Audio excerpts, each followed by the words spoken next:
एक गांव में रंगनाथ नामक एक फूलों का व्यापारी रहता था। वो हर रोज अपने फूलों के बागीचे में जाकर अलग प्रकार के फूलों को इकट्ठा करके उनको टोकरी में डालकर टोकरियों को साइकिल पे सारे गांव में सैर करते हुए उन्हें बेचने की कोशिश करता था। फूल है अम्मा, फूल, अलग प्रकार के फूल है, जल्दी ले लो, ताजे ताजे फूल। ऐसे उनको बेचने की कोशिश करता था, लेकिन ऐसे सारा दिन गांव में सैर करने के कारण रंगनाथ के पैर बहुत दुखते थे। वो एक दिन अपनी पत्नी रामुलम्मा से ऐसे कहता है, हर रोज इस साइकिल पे फूल बेचने की कोशिश कर कर के मेरे पैर बहुत दुख रहे हैं। मुझे अब नहीं लगता कि मैं उन फूलों को बेच पाऊंगा।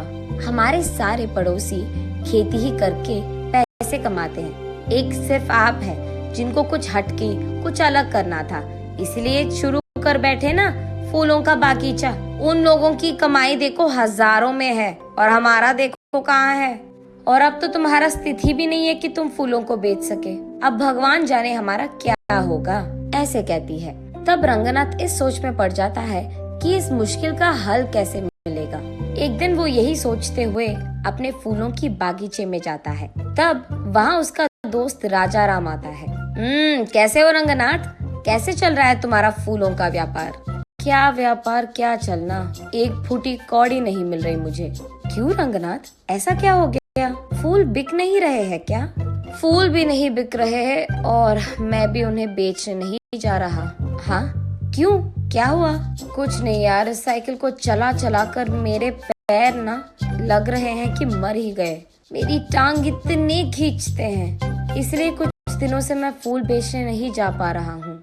अरे रे, हाँ क्या? तो फिर आप क्या करना चाहते हो? कुछ नहीं, इस सारा खेत मैं किसी और को खेती करने के लिए देना चाहता हूँ। अगर कोई पता है तो बोल देना यार, ऐसे कहता है। लेकिन इस गांव में सभी के पास अपने अपने खेत है ना, तो खेती करने तुम्हारा किराए पे कौन लेगा?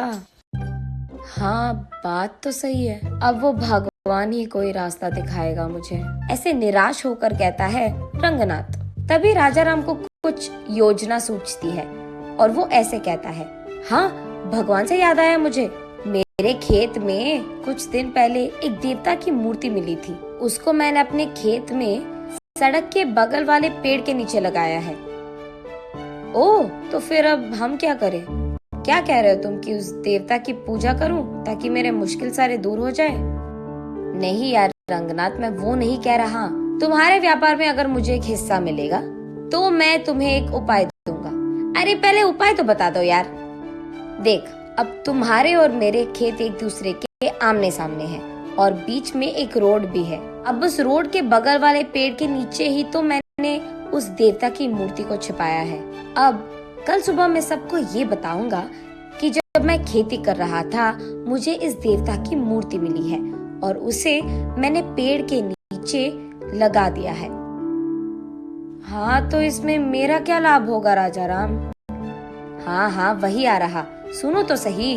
अब मैं ये भी कहूँगा कि उस देवता की मूर्ति के पास मुझे कुछ पुरानी कागज पत्र मिले हैं और ये कि उस पे लिखा था कि ये बहुत बड़ी देवता की मूर्ति है और ये भी कि उस देवता को उस समय में सारा गांव सैर करवाते थे और इस जंगल में उगाए फूलों से ही वो अपने आप को संवारती थी। ऐसे मैं प्रकट करूँगा और उसके बाद मैं ये भी कहूँगा कि वो इस देवता की वजह से था कि चारों ओर अपने अपने खेतों में अलग प्रकार के बीज डालने के बावजूद वो देवी यही चाहती थी कि इस खेत में सिर्फ फूल उगाए जाए। फिर सबको मैं यकीन दिलवा दूंगा कि तुम भी देवता की सेवा ही कर रहे हो और उनका काम मान रहे हो। तब सिर्फ तुम्हारे खेत में उगाए हुए फूलों से ही उस देवी की पूजा करना चाहेंगे सभी। तब तुम्हारे बागीचे में सारे फूल बिक जाएंगे और इतना भी नहीं, तुम अपने खेत में ही बैठकर पैसे कमा सकते हो। साइकिल चलाने की तो कोई काम नहीं होगी तुझे, ऐसे कहता है राजा राम। ये तो बहुत अच्छी उपाय है, तुझे भी पैसे मिलेंगे और मुझे भी, इसके वजह से तो हम दोनों को लाभ मिलेगा, ऐसे कहता है रंगनाथ। उनके फैसले के अनुसार ही अगले दिन राजा राम और रंगनाथ दोनों सारे गांव में यही प्रकट करते हैं। तब से गांव वाले सारे राजा राम के खेत में मौजूद देवता की पूजा रंगनाथ के फूलों से ही करते थे। उसके बाद कुछ ही दिनों में बहुत सारा लाभ मिलता है इन दोनों को। उसके कुछ ही दिनों बाद रंगनाथ की पत्नी रामलम्मा अपनी सहेलियों के साथ जब बात कर रही थी, उसे सुनने में आता है कि उस गांव का जमींदार राजा राम के खेत में बहुत बड़ा मंदिर बनवाना चाहता है, क्योंकि वही देवी भी बाहर निकली थी। उसे ये भी पता चलता है कि इसी कारण वो राजा राम और रंगनाथ दोनों के खेतों को स्वाधीन करना चाहता है। उसके तुरंत बाद रामलम्मा रंगनाथ और राजा राम को ये सब बताती है। अरे बाप रे, लग रहा है कि कुछ भी नहीं बचेगा अभी। अरे यार, तुम टेंशन मत लो, मैं हूँ ना। मुझे पहले से ही पता था कि ऐसा ही कुछ होगा, इसीलिए मैंने पहले ही इसका उपाय सोचकर रख लिया है। अगले ही दिन राजा राम कहता है सबसे कि उसे और कोई पुराने कागज पत्र मिले हैं। तब वो सबसे कहता है कि एक पंडित के समक्ष में वो सबके सामने उस पंडित से पढ़वाएगा कि उन पत्रों में क्या लिखा है। और ये सुनने के लिए गांव वाले सारों को राजा राम के खेत के पेड़ के नीचे मौजूद रहना होगा। इसी बात का डंडोरा पिटवाता है राजा राम। गांव वाले सारे देवी के मूर्ति के पास पहुंचते हैं। तब एक पंडित राजा राम के दिए हुए पुराने कागज पत्र को पढ़ता है। उसमें ये लिखा रहता है कि उस देवता को प्रकृति बहुत अच्छा लगता था। धूप, बारिश और सर्दी से उनको बहुत प्यार था, और इसी जंगल के उस खेत में उगाए हुए फूलों से उनको संवारना भी बहुत अच्छा लगता था। और इतना ही नहीं, जब परिवार के समस्याएं या नई शादीशुदा जोड़ियां उनसे उनकी आशीर्वाद लेते हैं और उस जंगल के फूलों से देवी को पूजते हैं, तब देवी का आशीर्वाद उन्हें मिलता है।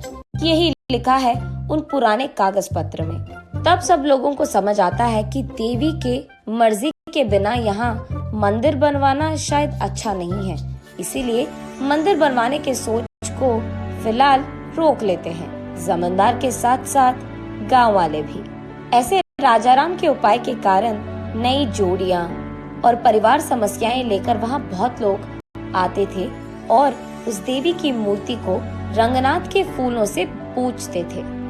रंगनाथ वही एक फूलों का दुकान खोलता है। अलग प्रकार के फूल और अलग प्रकार के फूलों की मालाएं वहां मिलती थी, और उसके वचन के अनुसार ही जितने पैसे वो कमाता था उसमें से एक हिस्सा हमेशा राजा राम को देता था।